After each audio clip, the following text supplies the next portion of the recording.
Assalamualaikum warahmatullahi wabarakatuh. Selamat pagi anak-anak. Apa kabar kalian semua? Bapak harapkan keadaannya baik-baik saja dan semuanya dalam keadaan sehat. Amin.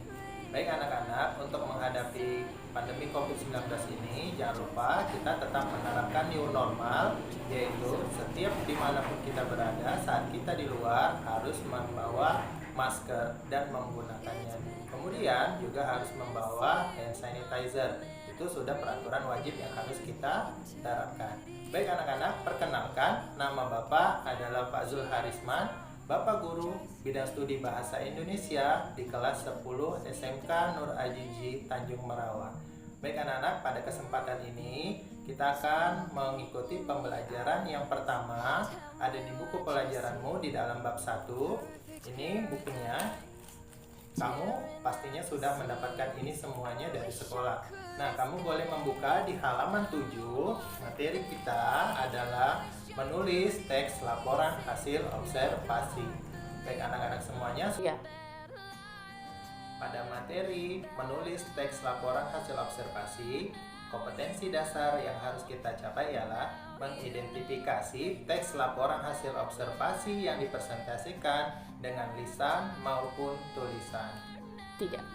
Berdasarkan kompetensi dasar 3.1 yang ada di samping ini, maka kita memiliki tujuan pembelajaran yang harus kita capai. Anak-anak, tujuan pembelajaran yang harus kamu capai yang pertama adalah siswa dapat memahami teks laporan hasil observasi. Yang kedua, siswa dapat mengenali ciri teks laporan hasil observasi. Yang ketiga, siswa dapat memahami fungsi teks laporan hasil observasi. Dan yang keempat, yaitu siswa dapat mengidentifikasi struktur teks laporan hasil observasi. Oke, langsung saja kita masuki pembelajaran kita berdasarkan tujuan pembelajaran kita yang pertama ialah tentang pengertian teks laporan hasil observasi.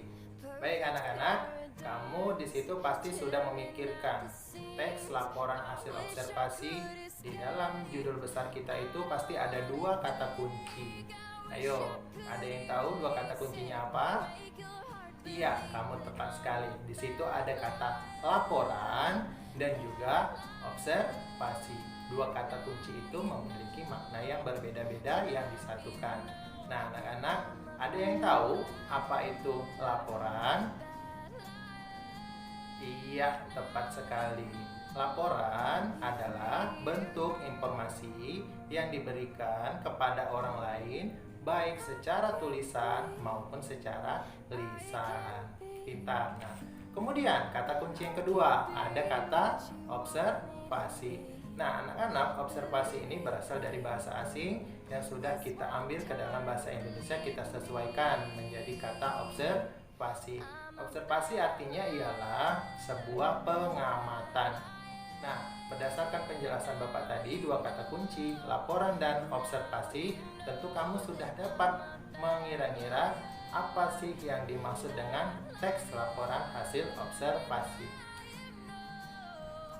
Iya, mari kita satukan pemikiran. Pengertian teks laporan hasil observasi berarti adalah teks yang berisi penjabaran umum atau melaporkan sesuatu berupa hasil pengamatan.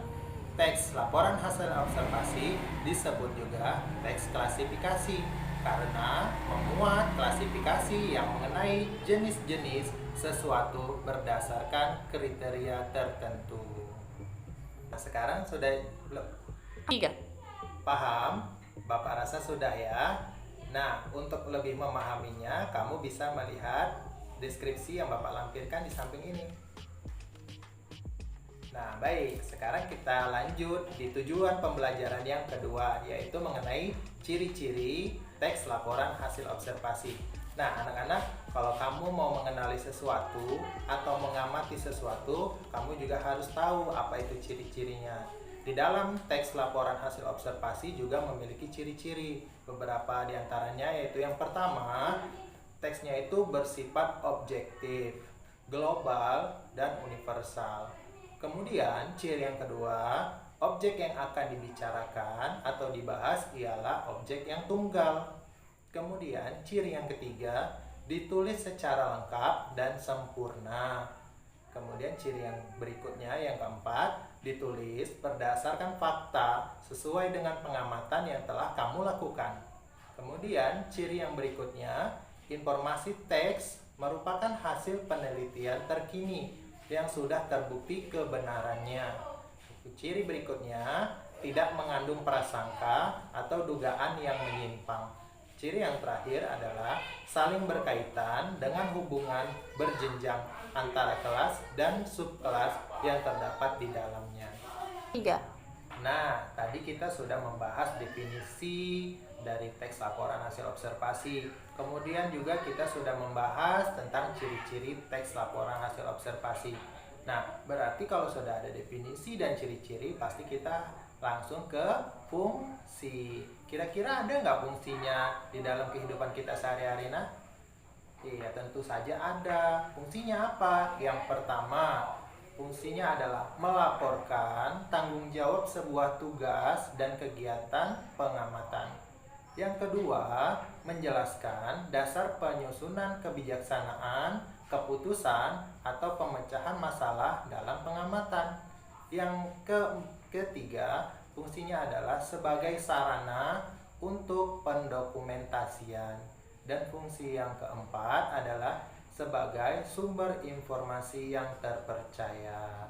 Nah, anak-anak, berdasarkan keempat fungsi tersebut, pastilah ada kita gunakan dalam kehidupan sehari-hari. Termasuk juga saat kamu belajar ini, kamu harus juga mendokumentasikannya nanti apabila Bapak berikan penugasan. Ya. Nah, anak-anak, sekarang kita masuk di tujuan pembelajaran yang keempat, yaitu mengenai struktur teks laporan hasil observasi. Nah, untuk kamu ketahui, dalam menulis teks itu, harus memiliki struktur. Apa itu ya struktur? Nah, struktur itu secara singkatnya adalah sebuah susunan. Nah, jadi kalau kamu mau menulis sebuah teks, harus mengikuti susunan-susunan yang sudah diatur di dalam sebuah teks. Dalam teks laporan observasi ini, ada dua cara untuk menyusunnya. Dua caranya itu juga punya bagian-bagian.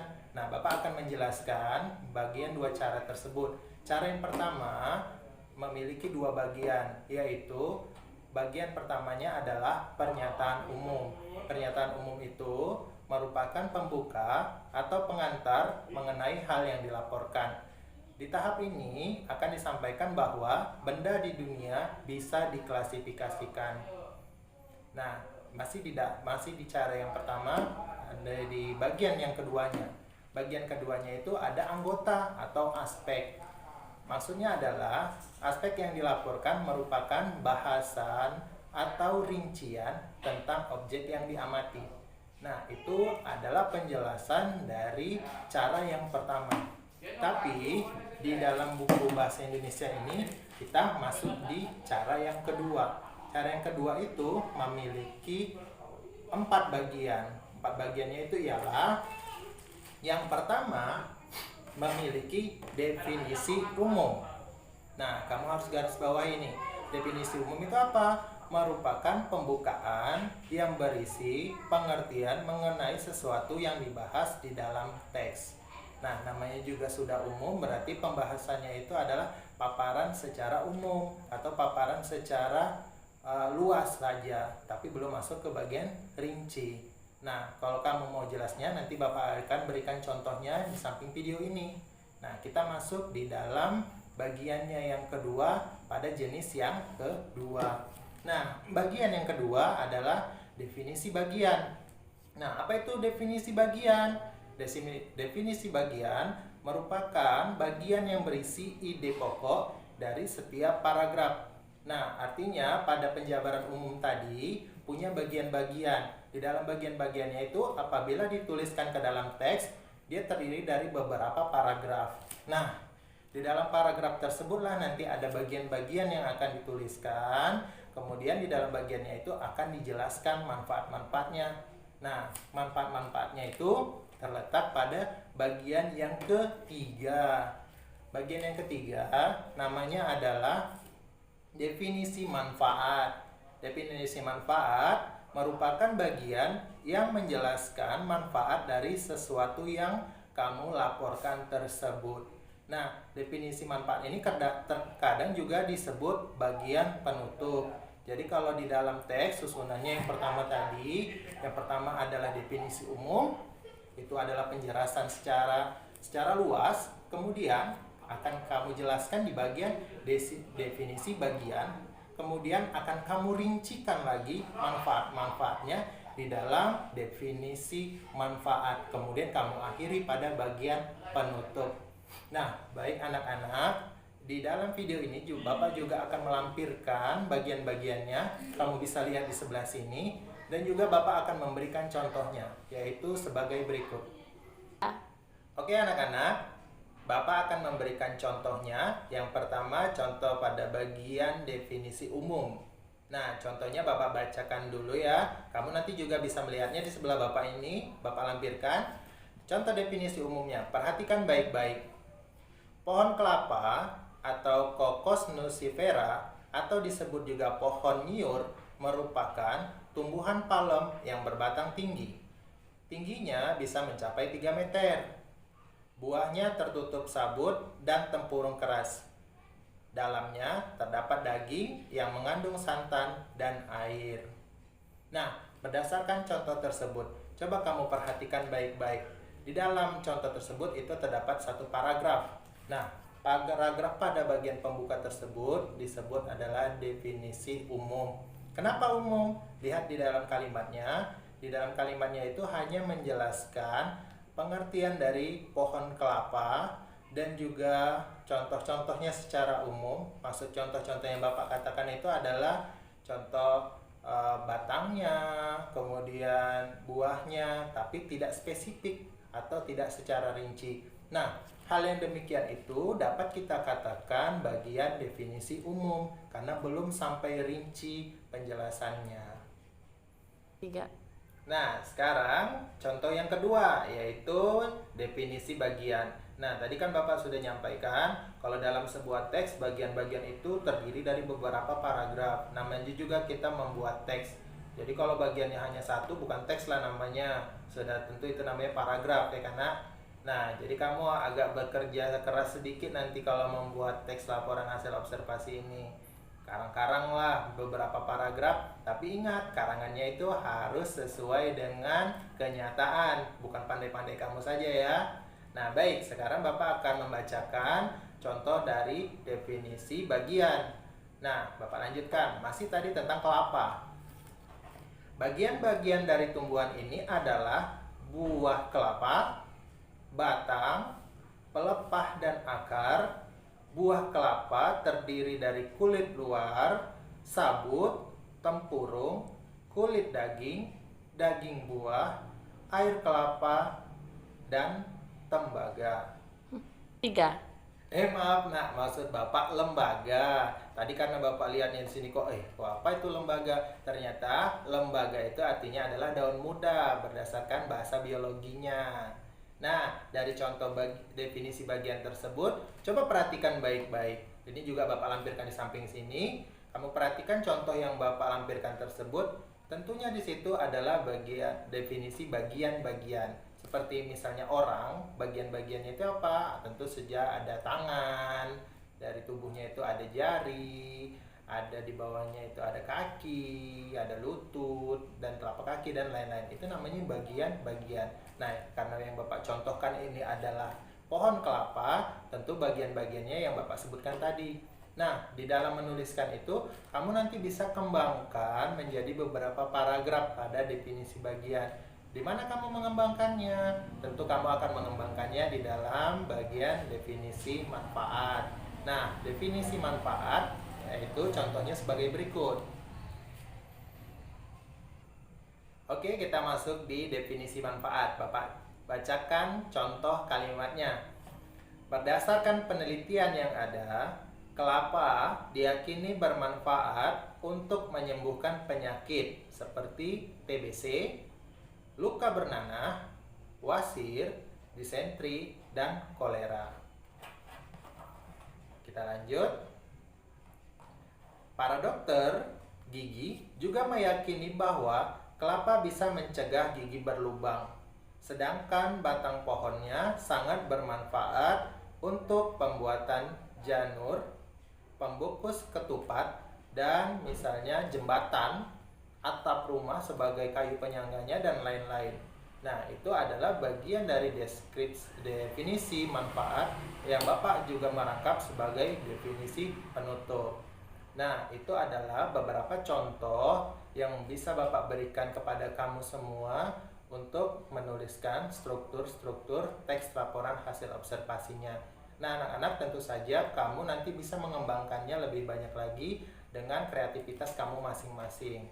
Baik, Bapak harapkan kamu bisa memahami tentang video pembelajaran ini. Bapak harapkan juga kamu akan belajar di rumah dengan serius.